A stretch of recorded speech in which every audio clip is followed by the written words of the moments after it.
Pourquoi il faut faire 11 ans d'études pour être radiologue? Je t'explique. Tout d'abord, le radiologue est un médecin. Donc, le médecin doit connaître toutes les maladies du corps humain.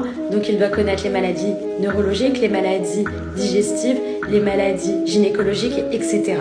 Autre chose à savoir, le radiologue doit être fort en anatomie et en anatomie radiologique. C'est-à-dire qu'il faut connaître l'anatomie normale et savoir reconnaître l'anatomie normale avec différentes modalités d'imagerie. Et pour connaître le fonctionnement de chaque maladie, il faut avoir fait d'abord médecine. Ensuite, le radiologue choisit le type d'imagerie nécessaire en fonction des symptômes du patient et de la maladie que l'on recherche.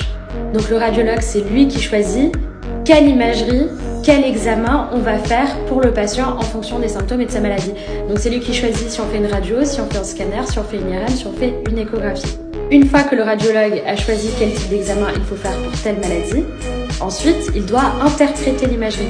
Donc il doit savoir par exemple à quoi ressemble une appendicite à l'échographie et savoir reconnaître aussi une appendicite au scanner. La vie, c'est pas si facile que ça parce que parfois l'appendicite, elle peut se compliquer en abcès, en perforation, en péritonite. Donc le radiologue doit connaître la maladie et les complications qui peuvent en découler. Aussi, le rôle du radiologue est hyper important dans les cancers parce que c'est lui qui fait le suivi des cancers. Donc par exemple, si un patient a un cancer du poumon et qu'il est sous chimiothérapie, c'est le radiologue ensuite, lors du scanner de contrôle, qui va dire si la tumeur a diminué de volume et a bien répondu à la chimiothérapie ou justement si le cancer s'échappe et qu'il continue de grossir malgré la chimiothérapie. Une autre partie de la radiologie, c'est la radiologie interventionnelle, où c'est le radiologue qui va faire un geste sur le corps du patient directement. Donc ça peut être un geste à visée diagnostique, comme une biopsie, c'est-à-dire un prélèvement d'un bout d'organe. On peut drainer aussi des abcès. C'est les radiologues aussi la plupart du temps qui font les ponctions du liquide acide pour vider l'acide du ventre des patients. Et c'est les radiologues aussi qui vont emboliser des artères quand ça saigne, par exemple les artères bronchiques en cas d'hémoptysie ou alors une artère qui peut saigner à côté de la rate ou des choses comme ça.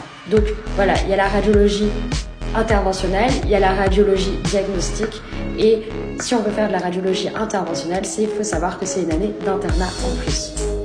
Donc en radiologie, ce qui est intéressant, c'est qu'on connaît toutes les maladies de chaque organe avec des modalités d'imagerie différentes et on apporte une plus-value énorme parce qu'en fait, sans nous, les médecins ne pourraient pas avancer dans la prise en charge des patients parce que si on leur dit pas quelle est la maladie du patient, on ne peut pas les traiter.